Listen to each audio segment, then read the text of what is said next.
Hello everyone and welcome back to my channel. So my name is Katie and today I'm going to be ranking all the Shadowhunter books and also talking a tiny bit about what order to read them in. Today I've got my little Clockwork Angel on and I'm going to be ranking all the Shadowhunter books today, so from my least favourite to my most favourite. So first of all, I'm just going to talk briefly about the reading order. So just in case you haven't read the Shadowhunter books, this is the order I would recommend them in. This is not the order I read them in because I probably read them in a terrible order.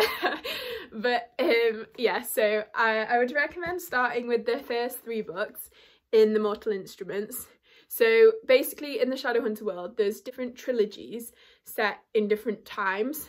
So this is the original one. So I think this is set around like 2006. So these characters are like the original characters. So that the first one is City of Bones, the second one is City of Ashes, and then the third one is City of Glass. And then after that, I'd recommend reading The Infernal Devices. So this one is set in Victorian England, and you're following a whole different set of characters. So the first one of these is Clockwork Angel, and then it's Clockwork Prince, and then Clockwork Princess. And then after you've read those, I would say read the next books, the next 3. So this is like the second trilogy of the Mortal Instruments. So this one, the 4th book is City of Fallen Angels, the 5th book is City of Lost Souls, and the 6th book is City of Heavenly Fire. So I would recommend reading these after you've read the Infernal Devices, because City of Heavenly Fire does kind of spoil the end of the Infernal Devices. And also you could read them, I think they were published kind of interspersed, but I like reading like trilogies together generally. So yeah, so I'd recommend kind of reading the Infernal Devices and then you've got those out of the way, although they're amazing, so you're not really getting them out of the way. But yeah, and then these ones, which I actually have a confession that I've never read these ones, so I'm not going to be ranking them because I've turned them into the Dark Hospices. So if you watched my Cosmere ranking video, you saw that a couple of the books that I don't actually own, I have them on my Kindle, I've put them on paper or just on a different book because yeah, I just because I saw the idea on Elliot Brooks's channel and I thought it was a really good one for ranking just because I don't own them. So after you read the second lot of the this is so good. After you've read the second lot of the Mortal Instruments, then the Dark Hospices, so these are set 5 years after City of Heavenly Fire, and we're following one of the families who features lightly in the Mortal Instruments, called the Blackthorns. And so these are Lady Midnight, Lord of Shadows, and Queen of Air and Darkness. So that's those ones. And then there's some short story collections to read. So I have, I don't even know what, there's Ghost of the Shadow Market. Actually, I would recommend reading that last. So, and then there are some short story collections to read. So for these ones, we have the Bane Chronicles, which I would say read first of the short story collections. Tales from the Shadowhunter Academy, which I would actually recommend reading between the City of Heavenly Fire and Lady Midnight for this one. And then Ghost of the Shadow Market, which I would say read before Chain of Gold but after Queen of Air and Darkness. So that's that one. And then lastly, this is the newest trilogy. So this follows the descendants of the children of the Infernal Devices characters. So this is set in kind of Edwardian England. So yeah, so. And this is the newest trilogy, so only Chain of Gold is out, but there are going to be 3 books. And there is also, I think, going to be another trilogy, there's so many, set after the Dark Artificers, which is also quite exciting because it's going to follow 2 of my favourite characters. But yeah, so that's that one. So that is everything except from, there is the Alec and Magnus books. So this is the Red Squad's Magic. So I'd say you could read this like any time after you've read the Mortal Instruments. I think I read it like after I'd read the Dark Artificers, which I can't remember if there's any characters in here that you wouldn't know about. But yeah, so you could read this anytime basically. So now I'm going to get into ranking them. So as I've said already, I'm fessed up that I haven't read these 3, so I'm not going to include them in the rankings. But yeah, I'm gonna so I'm going to include the Dark Hospices ones.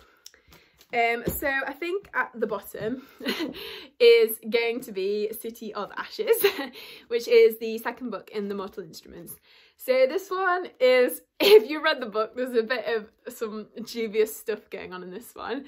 Which, yeah, when I read them I was about 13 and I was quite invested in Clary and Jace, and I wasn't very happy with the direction of this one. So yeah, that is why this one is at the bottom. After that, I'm going to put the Bane Chronicles, which is a short story collection. So this one was okay, but it was a bit meh. Like, I think the only short stories I really liked were the ones that followed the Last Hours characters, and also the Infernal Devices ones. So yeah, that's going next. I think it was just maybe designed for slightly younger audience than I am. I mean, I think generally the Shadowhunters is probably designed for slightly younger than I am, but I still really enjoy them. But yeah, this one just didn't quite hit the mark. So then after that is going to be City of Banes, which is the first one. So I'm not sure if this is her like debut novel, but yeah, it was good. I mean, I really loved it when I was little, but I'm not sure how good it would be now. But yeah, you're just getting introduced to all the characters and like the world of Shadowhunters. And I think the Mortal Instruments is probably my least favourite. I know it's quite special to a lot of people, but I think for me, I just have more of a connection to like all the characters in the other series as well. So that's that one. And then next is going to be City of Glass. So that's the third one. So I don't remember this one too well, but I remember having a like pretty satisfying conclusion, because this one kind of wraps up, and obviously I was quite happy that Clary and Jace kind of turned out not to be siblings. But yeah, so that's that one. I think it's not my favourite, but it's not my least favourite. So next I'm gonna put Tales from the Shadowhunter Academy. So this one's following Simon, who is one of the characters from the Mortal Instruments, but it is a collection of short stories. But I quite enjoyed this one. I mean, like, it wasn't my favourite Shadowhunter book ever. I did like Simon and George, his roommate, was really good as well. And some of the short stories, obviously, like the Last Hour short stories, the characters from them, the one with James and Matthew and Thomas and Christopher, and their like shenanigans at school, I really liked. So yeah, so that is that one. And next, the other short story is Ghost of the Shadow Market. So like I said in my Cosmere video, ranking video, I'm not the biggest fan of short stories, which I think is why the short story ones are a bit lower down on my rankings. But a couple of the short stories in this one, like the Last Hours was basically the cast long shadows on every exquisite thing, are just like some of my favourite short stories ever. Yeah, they're so good. I really like some of the later short stories in this one as well. It's kind of the middle that was a bit meh. But yeah, the end ones with Kit and Ty. And also the last one with Jem and Mina. Oh, it was so cute. And like Kit just trying to fit in with their family. Yeah, that was the best.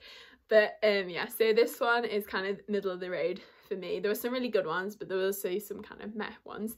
So that's that one. And next I'm going to put the Red Skulls of Magic. So this one is such a fun book. It's like the epitome of chaotic bisexual disaster. This is just basically the best summary I can give of this book. But yeah, it's just following Alec and Magnus, and I think it's set between the first two Mortal Instruments trilogies. So after City of Glass, but before City of, what's it called? So after City of Glass, but before City of Fallen Angels. And we're just kind of exploring their relationship. I think they're on holiday in Paris, and they discover Magnus has actually founded a cult. So it's just, they get up to, many years ago. So they just get up to adventures, and it's a really fun book. So if you want like a read that's really gonna cheer you up, then this is a great one.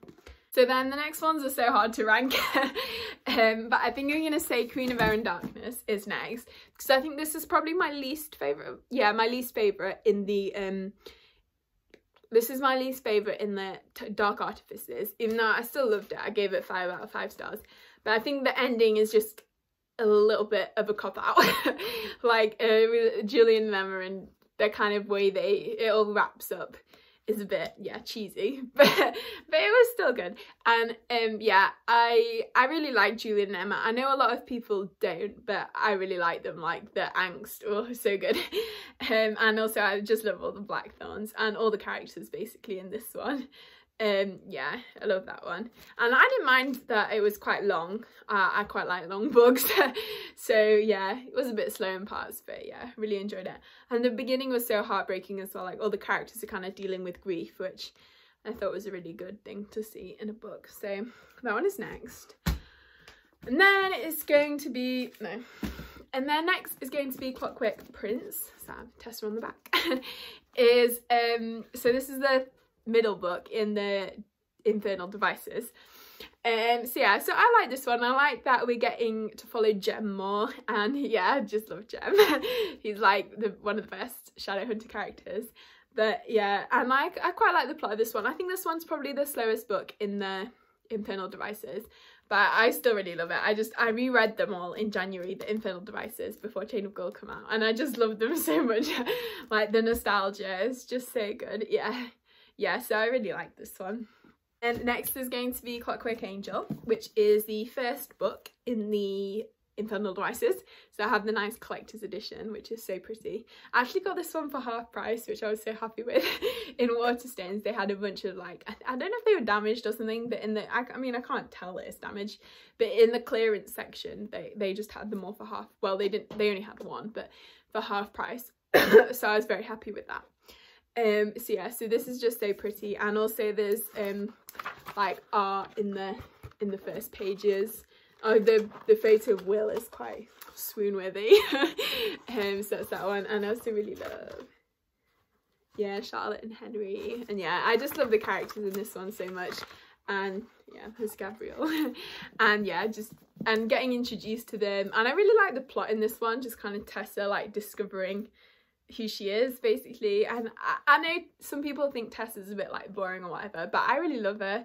I just felt so connected to her. I think we're quite similar personalities, so yeah, I really like her, so that's why that one is there. And then we're getting into the top ones. So next is Lord of Shadows. So this is the second book in the Dark Hospices, and I just really love this one. There's so much going on. I think this one really expands the like Fae world in the Shadowhunters. You get a lot of that in this one, and yeah, I love Mark and Kieran and Christina and their kind of dynamic in this one as well. That's so good. Yeah, I love Christina. She's the best. But yeah, I just really love this one. I'm so bad at articulating my thoughts on books that I love. But yeah, the storyline in this one is just so good, and I think Cassandra Clare really takes some risks in this one. Like quite a few major characters die, which often in her books kind of no one of consequence really dies. But yeah, this one you really kind of get some like heart-wrenching moments, and obviously the angst is really good as well between Julian and Emma. So yeah, I really like that one. And then next is going to be Chain of Gold, which is the first book in the Last Hours. It's so hard thinking of all the names. But yeah, I just love this one so much. All the characters are just the best. I think the plot in this one was good, but it wasn't like top god tier plot. But the characters just made this book for me. They're like all so good. I don't think there was a single character that I didn't like. Well, maybe except Titania, but yeah, even Grace I still really liked her. Yeah, I just love them all, and I'm so excited to see where their story's gonna go, because I think the storylines in the next two in the Last Hours are gonna be so good. That just, yeah, I'm so hyped for them.